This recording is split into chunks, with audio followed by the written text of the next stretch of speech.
Muy buenas noches con todos los estudiantes que ya se encuentran conectados a la presente reunión. Vamos a dar por inicio con nuestra clase del día de hoy. Dentro de la presente clase, nosotros vamos a tratar acerca del tema prosiguiente, acerca de la educación dentro de la época colonial. Nosotros hemos venido marcando un conjunto de sucesos y de hechos relevantes a partir de la llegada de los colonizadores al territorio americano. Sobre todo hemos venido entendiendo y estudiando cómo se desarrollaron, cuáles fueron sus principales normativas, cómo fueron aplicándose sus estratos culturales, la nueva forma de colonización dentro del espacio latinoamericano, cómo se transformó la realidad a partir de lo que se consideraba como normal o como de cierta manera consciente dentro de la época colonial. Existieron muchos cambios, muchas transformaciones, muchas también adaptaciones a las cuales se tuvo que ver envuelta la cotidianidad de acuerdo a la diferencia social, a la diferencia cultural.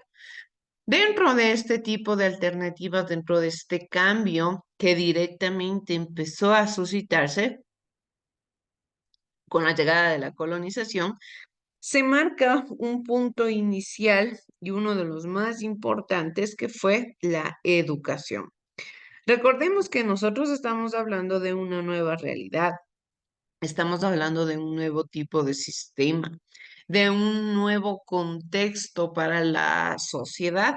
Entonces, ¿qué es lo que se tenía que realizar?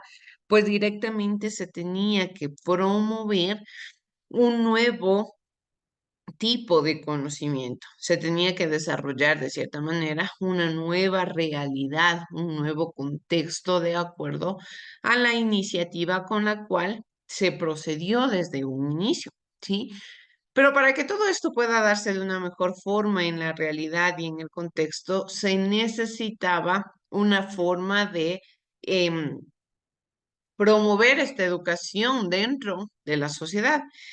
Los colonizadores tuvieron que crear espacios en los cuales, a partir de la enseñanza, se promueva también el conocimiento de la nueva realidad cultural, se promueve el conocimiento del nuevo contexto, de las nuevas tradiciones, de la nueva enseñanza.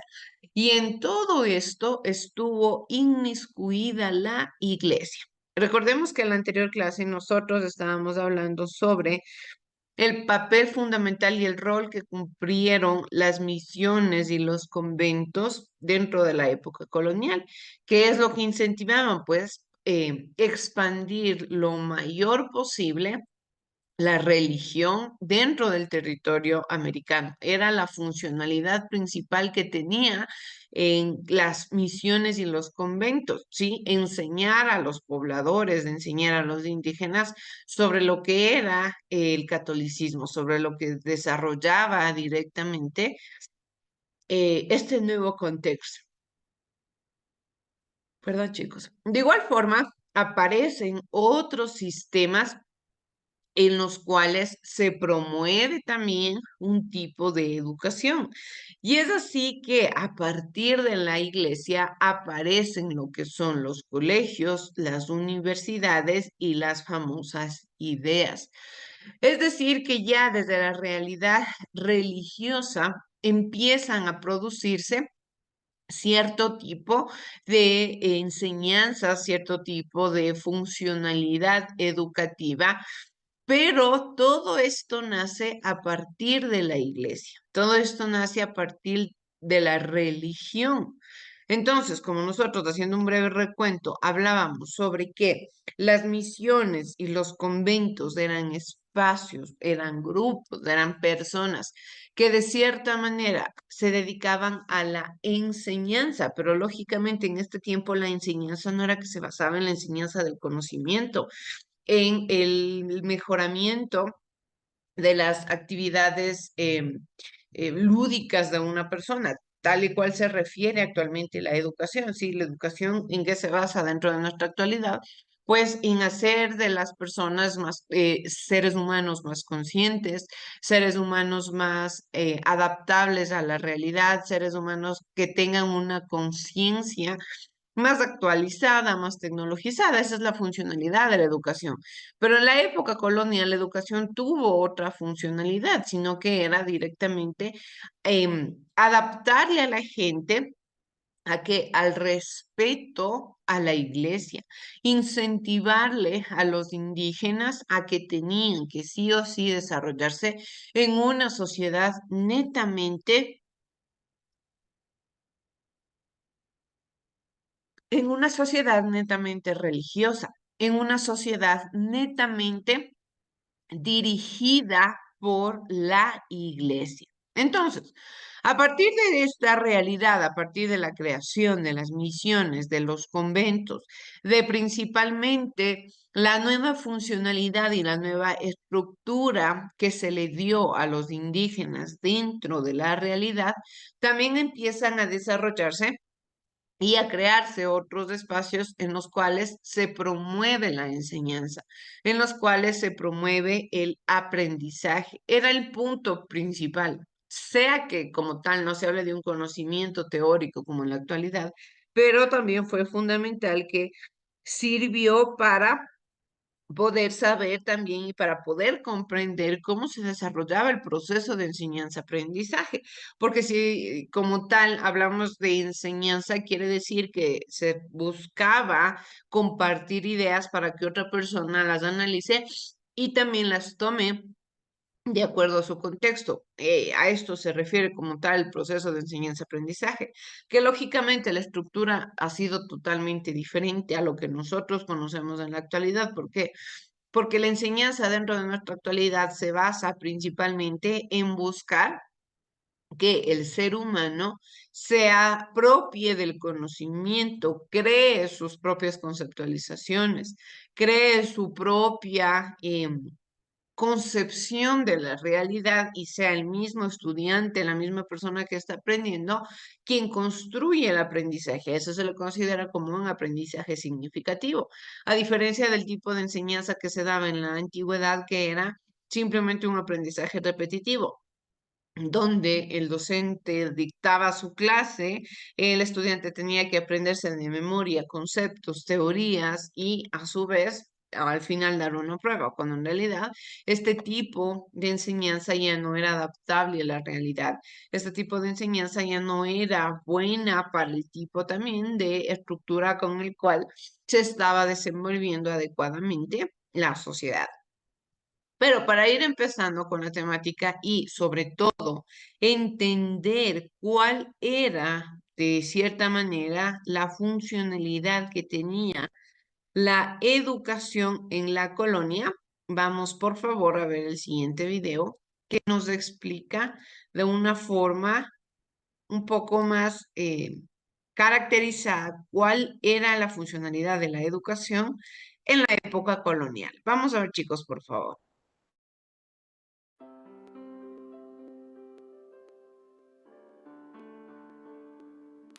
Hola, mi nombre es Patricio Cabrera. En este video quiero contarles cómo era la educación en la colonia. Específicamente, cómo se aprendía en los colegios, las universidades, en fin, cómo adquirían nuevas ideas. El objetivo principal de la educación era mantener el privilegio de las clases dominantes conformadas por los españoles y criollos. Estas personas debían tener algunos conocimientos para ocupar cargos administrativos y detentar el statu quo de la época. Para la Iglesia, la finalidad era mantener y promover la religión entre las clases señaladas, pero también pretendían catequizar a los indígenas, lo que facilitaba el dominio para la clase política.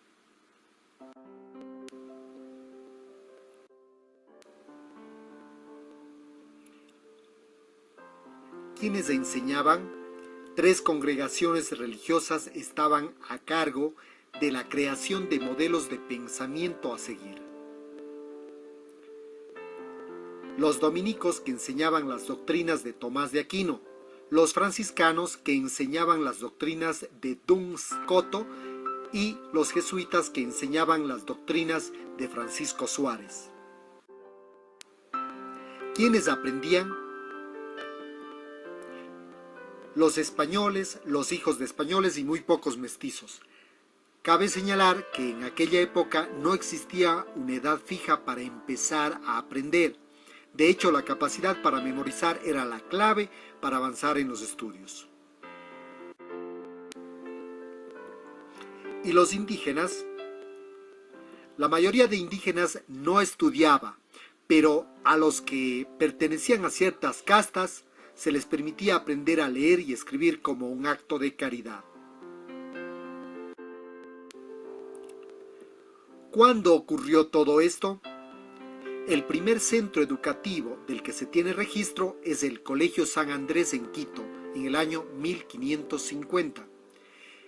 En este colegio se acogía a indígenas, pero a los pocos años lo cerraron porque la corona se negaba a entregar recursos para su educación.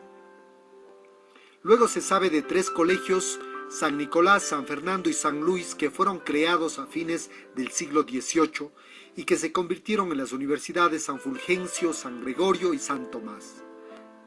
Esta última fue transformada por Bolívar en la Universidad Central del Ecuador. ¿Y las mujeres?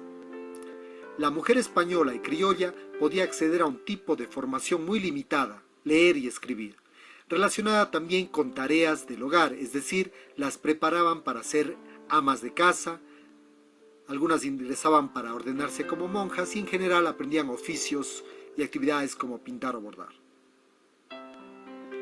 Solo con la República ellas pudieron ir al colegio.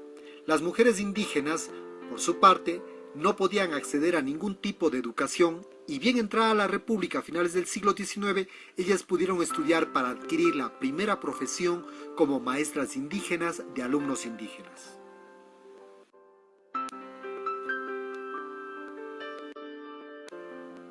Estaba constituido por 3 niveles el estudio. Se iniciaba con primeras letras, que consistía en aprender a leer y escribir. Esto se hacía en castellano.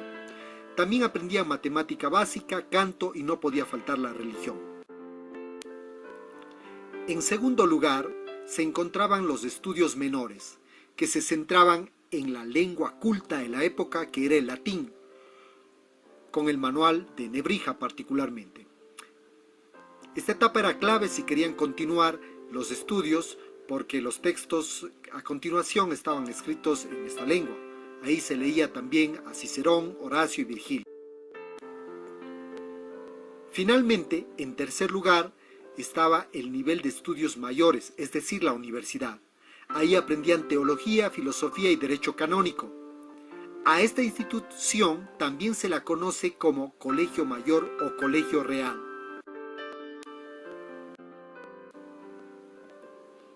¿Qué enseñaban? Enseñaban las doctrinas de Aristóteles combinadas con la religión católica, apostólica y romana, lo más parecido a lo que hoy en día denominaríamos como humanidades. Las artes y la medicina recién empezaron a aprenderse en el siglo XVIII, lo que dio lugar a las primeras ideas de separar educación y religión. Pensemos ahora cómo era una clase en el colegio normalmente. Pues empezaba con una oración, es decir, rezando. Luego el profesor leía uno o varios textos.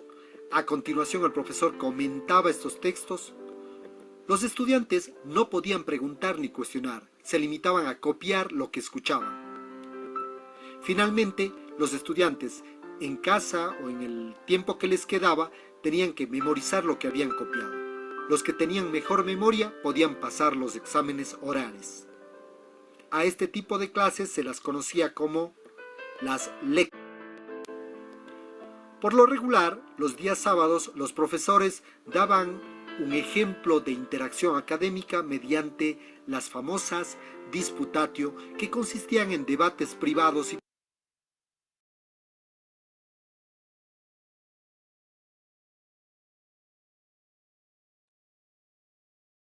Bien, entonces lo que el video ha buscado explicarnos de cierta manera son los rasgos más importantes que se desarrollaban dentro de la estructura educativa en la colonia. Una parte fundamental que el video explicaba era que para poder tener acceso a la educación era importante tener una buena memoria. Sí, porque mientras más información se lograba retener, pues más inteligente se le consideraba a la persona y por ende podía tener más facilidades de acceder a más conocimiento. Estos conocimientos que eran simplemente podemos entenderle como que fueran básicos, ¿sí? Conocimientos que eran de una o de otra manera claves para el desarrollo humano. Ahora, en la realidad, si nosotros hacemos una comparación, hacemos un contraste, podemos entender que el saber aprender a leer y escribir prácticamente es un derecho básico de las personas, es algo que todos los seres humanos deberían tener acceso. Es algo que de cierta manera incluso vendría de una u otra manera hasta desde el hogar, ¿sí? Ya en el hogar es donde uno empieza a tener este cierto tipo de conocimientos, donde empieza a adquirir este tipo de destrezas, de cierta manera, desarrolladas enfocándose a la evolución del contexto de la realidad. Nos dice que junto a la religión, la educación fue un instrumento de implantación de la cultura española en América. Nosotros no podemos verle desde otra forma, no podemos verle desde otra perspectiva, ni con otro contexto. La educación fue una nueva forma de implantación de la cultura española en América, así como fue el arte, así como fue la religión, así como fueron las nuevas estructuras políticas, todo lo que se desarrollaba en la época colonial tenía un enfoque y tenía una finalidad de imponer la cultura, de implantar obligatoriamente a la estructura cotidiana, al referente máximo que para ellos era que lógicamente era la cultura europea.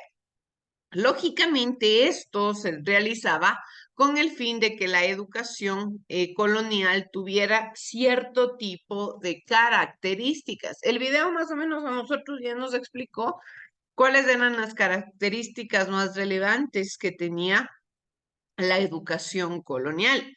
Uno de ellos fue el elitismo, que nos dice que para destinarlos al privilegio de gobernar, solo los españoles y blancos, criollos de sangre pura, en cierta medida de la nobleza indígena, tenían acceso a la educación. Yo les digo siempre que nosotros debemos hacer un contraste con nuestro entorno actual. Uno de los derechos básicos del ser humano es el acceso a la educación. Es un derecho fundamental, es un derecho que no puede verse vulnerado en ninguna estructura social, de ninguna manera, de ninguna forma. Pero lógicamente, para que esto nosotros comprendamos en la realidad que es un derecho, que es algo que nosotros debemos entender como realidad, prácticamente se fundamenta en que tuvo que haber habido un espacio de tiempo, un contexto de tiempo en el cual este derecho fue vulnerado, en el cual las personas no tenían el acceso suficiente ni el acceso pertinente a la educación, como es el caso de la época colonial, que prácticamente el acceder a la educación era un privilegio. Era algo como cuando nosotros ahora en nuestra realidad, no sé, el poder tener un carro del año, un teléfono último modelo, se le considera como tal un lujo, un privilegio, algo que una persona poderosa puede acceder a tener. Pero tampoco le quita este tipo de actividades el derecho a alguien más. En el caso de la época colonial, la educación prácticamente no era de acceso para todas las personas, sino solamente para los más poderosos, para los que más privilegios tenían, para los que más poder dentro del contexto social podían tener. ¿Cómo nosotros vamos a identificar el poder? Pues eso ya lo veremos la próxima clase cuando estudiemos a la estratificación social que tuvo la época colonial. Entonces, principalmente la característica más relevante para el acceso a la educación era ser parte de la élite. Sí, ser parte de las personas poderosas, de una buena casta, de una buena familia, de ser de sangre pura. Esa era la clave básica para nosotros poder acceder a la educación. Otro de los elementos también fueron las castas que generalmente recibían solo las primeras letras, religión e instrucción para oficios manuales y agrícolas. Esto se daba en escuelas parroquiales, misionales, conventuales y algunas exclusivas para indígenas. Lógicamente, toda la fundamentación de la educación estaba dirigida por las órdenes religiosas, ¿sí? Los religiosos eran los que dominaban a punto y coma cómo se iba a desarrollar la educación, cómo se iba a manejar el espacio de conocimiento, cómo se iba a desarrollar directamente la realidad.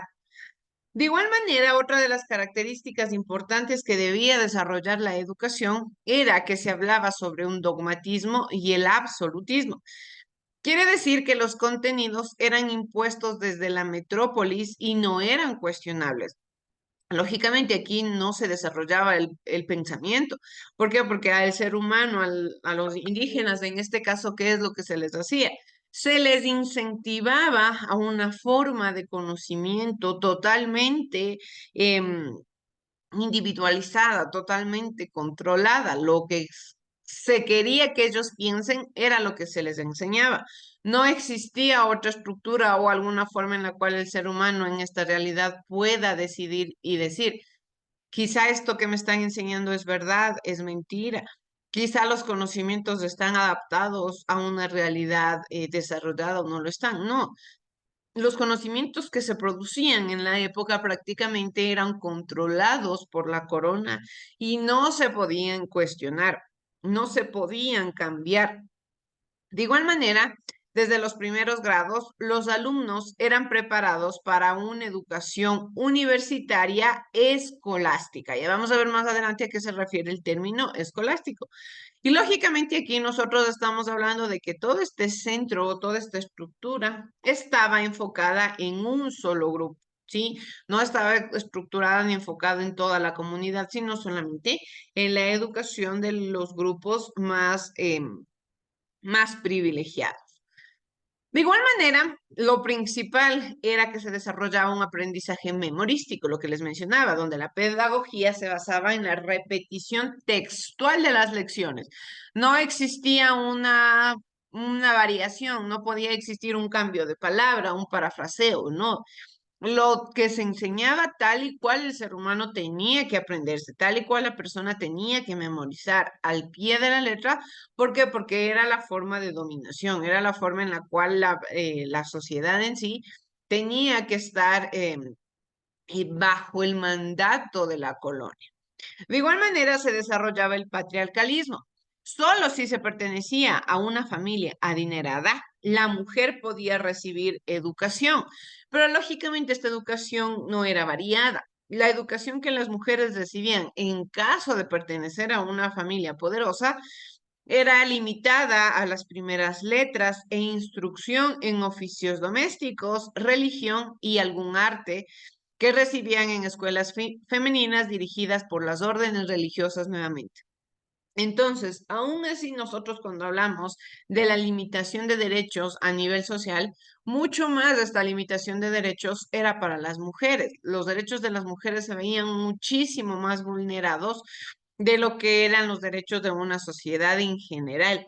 La mujer solo si es que era parte de una familia poderosa, tenía un buen esposo, tenía un papá poderoso en la sociedad, podía acceder, pero a una educación limitada, a una educación basada en lo más básico. Y esta educación siempre se encargó de incentivar a que la mujer tenga que desarrollar oficios y tenga que ser una mujer ama de casa, una mujer respetuosa de sus padres, de sus esposos, y prácticamente se le enseñaba a la mujer a ser bastante doméstica, una mujer a ser bastante sumisa. De igual manera, se hablaba sobre la religiosidad. Entre los conocimientos impartidos se encontraban las sagradas escrituras y la educación religiosa. Esto era lógico y básico que se debía enseñar en los colegios y universidades. En virtud del patronato regio, las órdenes religiosas se encargaron de la educación en América durante toda la época colonial.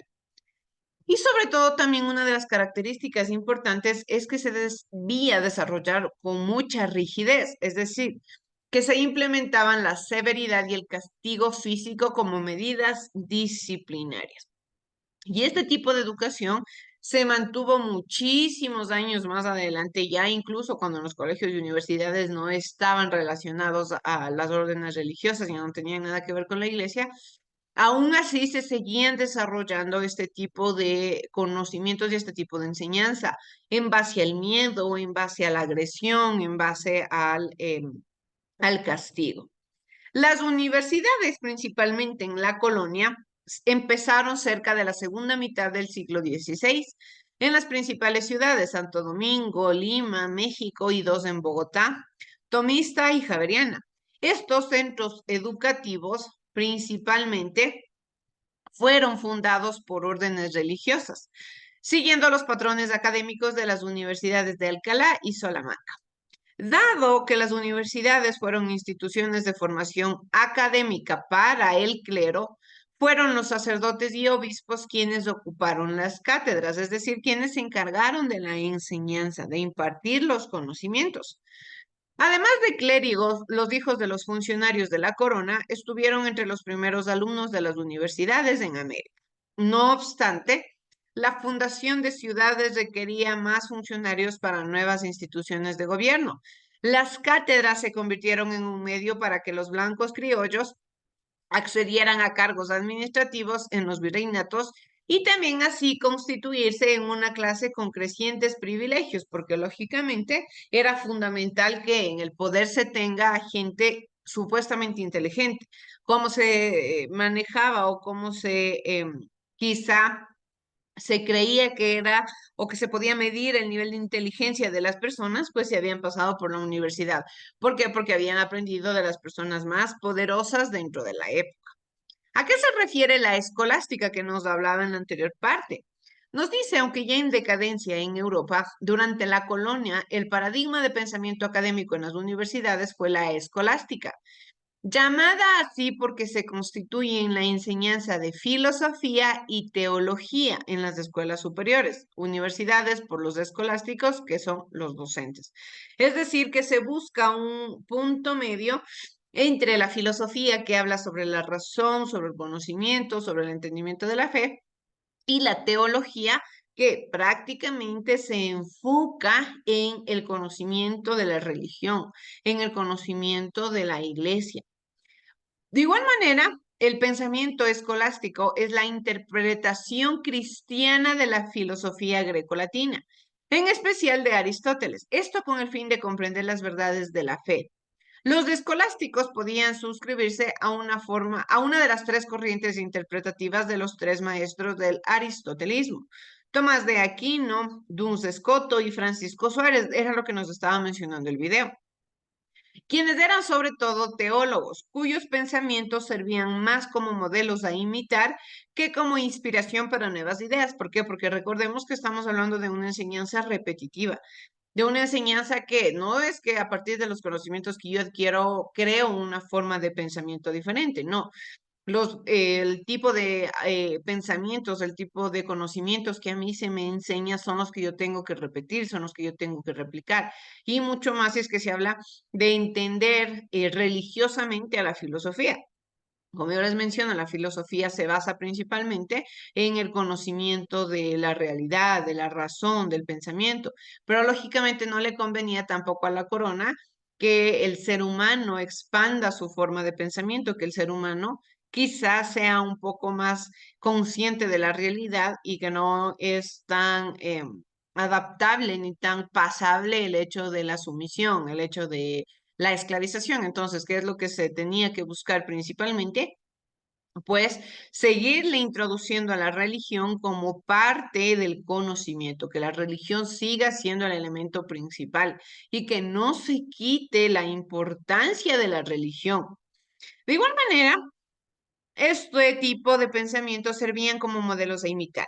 Por sus fuertes componentes metafísicos y teológicos, la escolástica fue el espíritu imperante en la colonia, periodo en el que mantener el estatus entre la corona y la iglesia requería una justificación intelectual, así como la formación de burócratas y clérigos que garantizaran la estabilidad al orden establecido.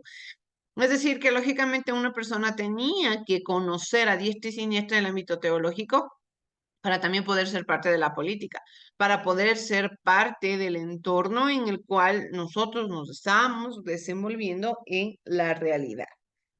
Para ya ir terminando con nuestra clase, vamos por favor a ver el siguiente video que nos habla sobre un breve recuento de cómo eran los colegios en la época colonial. Vamos a ver, chicos. Institución, es un honor contar con estudiantes tan brillantes como usted. Nos llamaron del Colegio de Popayán para que usted realice su ponencia sobre la campaña libertadora. Muchas gracias, señor. Espero que deje en alto el nombre de su colegio.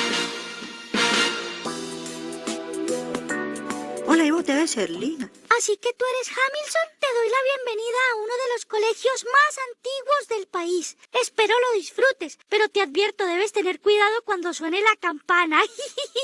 ¿Y acaso qué pasa cuando suena la campana? ¡Ay! No digas que no te lo advertí. ¡Ay, ay, ay! ¿Y ahora qué voy a hacer para la ponencia? ¿Y esto qué es?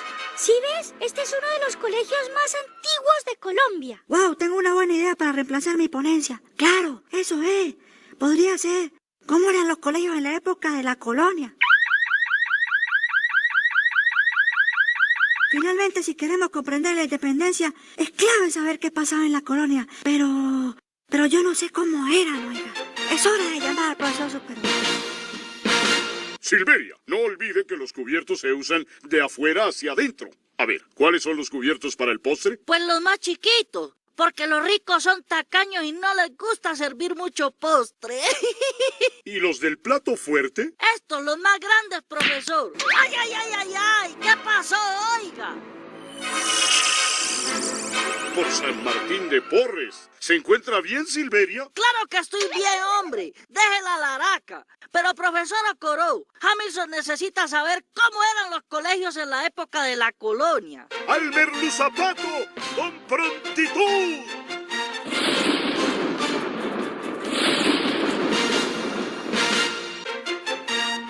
Hemos estado investigando y según nos contó el rector de este colegio, los padres jesuitas lo fundaron en 1643, pero en 1767, por orden del rey de España Carlos III, los jesuitas fueron expulsados y el colegio se cerró, pero volvió a abrir sus puertas en 1778. Entonces viajaremos a Popayán en 1778 a recorrer las huellas de la historia. ¡Con prontitud!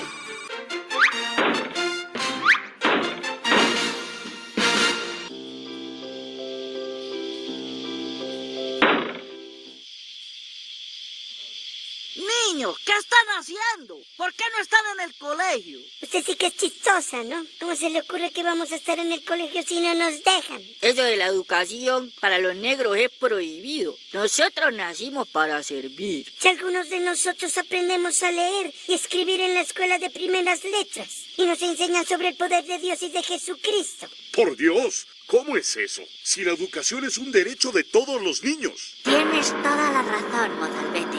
Al colegio solo vienen los blancos y con recursos suficientes para pagar su educación. Así que mejor vete si no quieres que Dios te castigue por meter tus narices donde no debes. ¿Y ustedes dos? ¿Qué? Señor, venimos a ponernos a su servicio. Tal vez necesite hacer la limpieza del colegio. Sigan, apurados.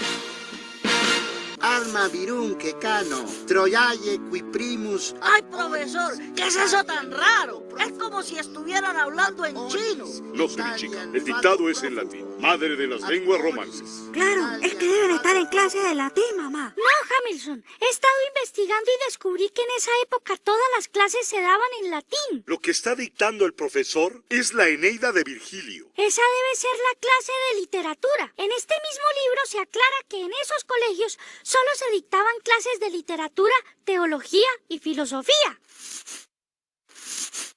¿Y usted qué hace ahí, joven? Es que el profesor me castigó por no aprenderme la lección. Hamilton y Lina, estamos afuera en un salón de clase y estamos viendo a un joven llorar. Imagínense que el profesor lo castigó por no saberse la lección. Oiga, ¿y ustedes qué hacen acá? ¿No saben que los negros tienen prohibido el ingreso al colegio?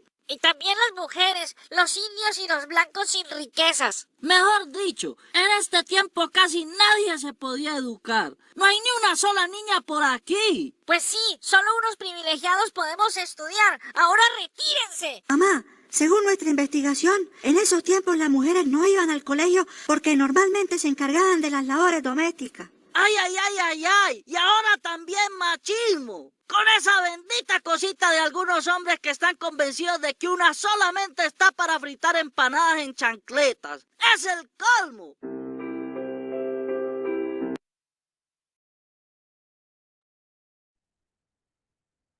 Bien, chicos, eso es todo lo que puedo compartirles dentro de la clase del día de hoy. Que tengan una excelente noche. Muchas gracias.